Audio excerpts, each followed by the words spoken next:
take shit, I got no love for fakeness. I wanna play tough and wanna hate this, I'll always show up. I don't ever slow up, no I don't take shit. Welcome to my channel, Digital Edu. If you wanna play tough and wanna hate this, I'll always show up and make a statement. I don't ever slow up, no I don't take shit. I got no love for the fakeness. If you wanna play tough and wanna hate this, I'll always show up and make a statement. Everything I do so instinctive and so passionate. Every word I move so descriptive like an adjective. I got a vendetta against people who patented being negative. Assalamualaikum warahmatullahi wabarakatuh. Salam sejahtera untuk semuanya. Jumpa lagi dengan Digital Edu. Kabar kali ini ada 14 jabatan fungsional rumpun pendidikan bisa jadi P3K 2022. Dan juga nanti akan saya sampaikan guru honorer kategori inilah tak perlu ikut tes seleksi P3K 2022. Dan juga langsung penempatan. Yuk kita simak videonya hingga akhir. Sebelum kita lanjut, tekan dulu like, subscribe, dan nyalakan lonceng notifikasi agar selalu update info terbaru dari Digital Edu, serta jangan lupa share. Terdapat 14 jabatan fungsional dari rumpun pendidikan yang dapat menjadi P3K 2022. Apakah guru honorer termasuk? Pemerintah telah memberikan kemudahan bagi guru honorer untuk dapat mengisi jabatan fungsional P3K 2022 melalui afirmasi berupa penambahan nilai yang telah tercantum dalam Permenpan RB nomor 20 tahun 2022. Untuk Permenpan RB ini bisa Bapak Ibu download pada kolom deskripsi. Melalui keputusan Menpan RB nomor 76 tahun 2022, terdapat 187 jabatan yang dapat diisi oleh P3K. Salah satunya jabatan fungsional guru, di mana jabatan ini dapat diisi oleh guru honorer yang berhasil diangkat menjadi P3K 2022. Selain jabatan fungsional guru, terdapat pula jabatan lainnya dari rumpun pendidikan yang memiliki kesempatan sama seperti guru honorer untuk menjadi P3K 2022. Apa saja 14 jabatan fungsional rumpun pendidikan yang berpeluang besar menjadi P3K 2022? Mengacu pada keputusan Menpan RB nomor 76 tahun 2022, di antara 187 jabatan fungsional yang dapat diisi oleh P3K 2022, terdapat 14 jabatan yang masuk ke dalam rumpun pendidikan. Di antaranya adalah 1. Guru. Ini merupakan rumpun pendidikan tingkat taman kanak-kanak, tingkat dasar, tingkat lanjutan, dan sekolah khusus. 2. Dosen. Rumpun pendidikan ini ada di tingkat pendidikan tinggi atau perguruan tinggi. Yang ketiga, asisten pelatih olahraga. Keempat, instruktur. 5. Pamong belajar. 6. Pamong budaya. 7. Pelatih olahraga. 8. Pengawas sekolah. 9. Pengembang kurikulum. 10. Pengembang penilaian pendidikan. 11. Pengembang teknologi pembelajaran. 12. Pranata laboratorium pendidikan. 13. Widya Iswara. Dan 14. Widya Prada.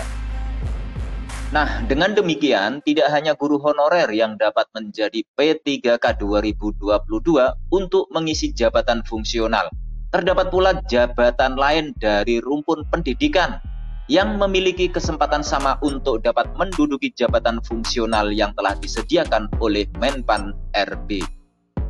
Jenis jabatan fungsional yang dimaksud menurut PP nomor 11 tahun 2017 pasal 69, jabatan fungsional ini terdiri atas: pertama, jabatan fungsional keahlian, yang termasuk di dalamnya adalah A.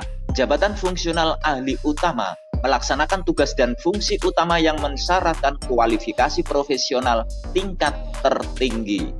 Selanjutnya B. Jabatan fungsional ahli madya, melaksanakan tugas dan fungsi utama yang mensyaratkan kualifikasi profesional tingkat tinggi. Berikutnya yang C, jabatan fungsional ahli muda, ini melaksanakan tugas dan fungsi utama yang mensyaratkan kualifikasi profesional tingkat lanjutan.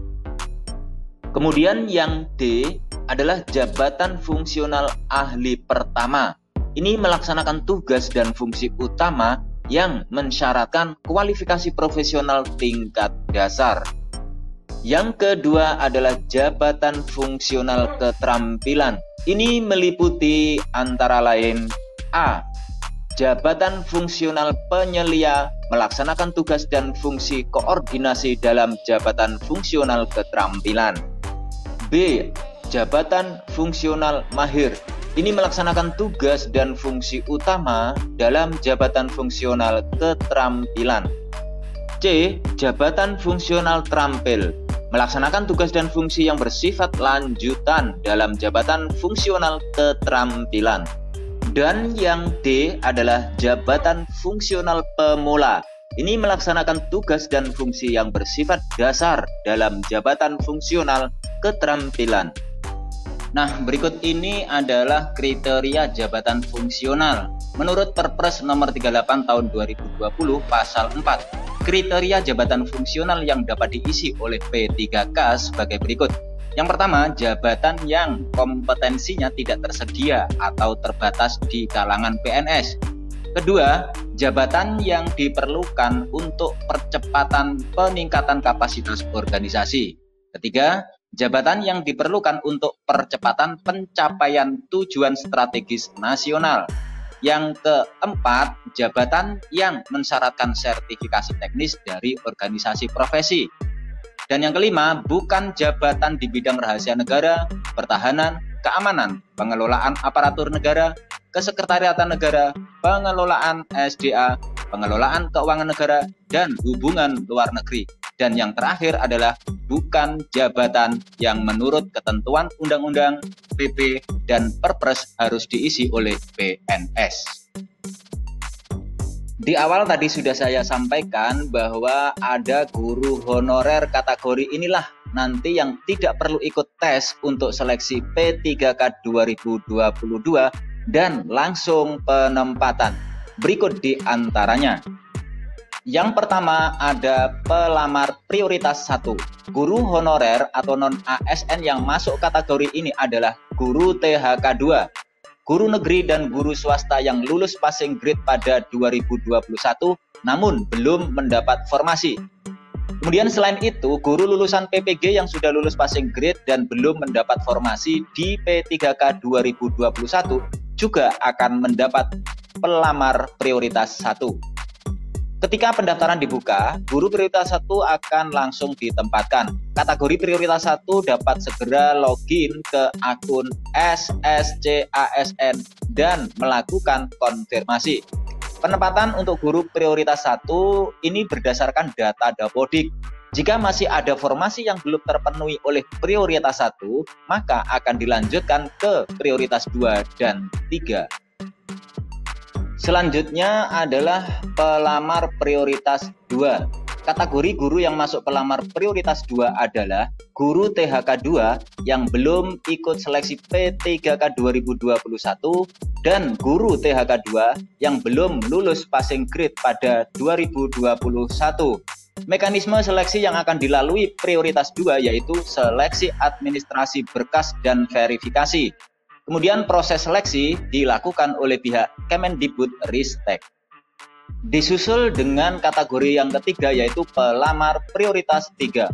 Untuk kategori ini diisi oleh guru non-ASN negeri yang belum ikut seleksi P3K 2021 dan telah terdaftar di Dapodik lebih dari 3 tahun. Guru non-ASN negeri yang belum lulus passing grade pada P3K 2021 juga masuk kategori prioritas 3. Kemudian mekanisme seleksi yang akan dilalui prioritas 3 yaitu seleksi administrasi berkas dan verifikasi. Proses seleksi dilakukan oleh pihak Kemendikbudristek dan hal ini dapat dilakukan jika formasi belum terpenuhi oleh prioritas 2. Nah, yang terakhir adalah pelamar prioritas 4 atau pelamar umum. Jika masih ada formasi, maka pelamar prioritas 4 akan diseleksi melalui tes CAT UTBK, yaitu Computer Assisted Test, ujian tulis berbasis komputer. Adapun pelamar prioritas 4 adalah guru honorer sekolah negeri yang masa kerjanya di bawah 3 tahun, lulusan PBG, dan guru swasta. Berdasarkan hal ini dapat disimpulkan bahwa guru honorer yang masuk dalam prioritas 1, 2, dan 3 tidak perlu tes untuk seleksi P3K 2022. Sementara prioritas 4 akan mengikuti seleksi tes CAT UTBK. Demikian berita terkini yang dapat kami bagikan. Semoga bermanfaat. Baiklah Bapak Ibu, terima kasih sudah menonton Digital Edu. Semoga Bapak Ibu diberikan kemudahan, kelancaran, pertolongan, perlindungan dalam segala aktivitas kita sehari-hari. Dan semoga Bapak Ibu diberikan rezeki yang berkah, diberi umur panjang. Saya mewakili Digital Edu mohon undur diri. Sekian, wassalamualaikum warahmatullahi wabarakatuh.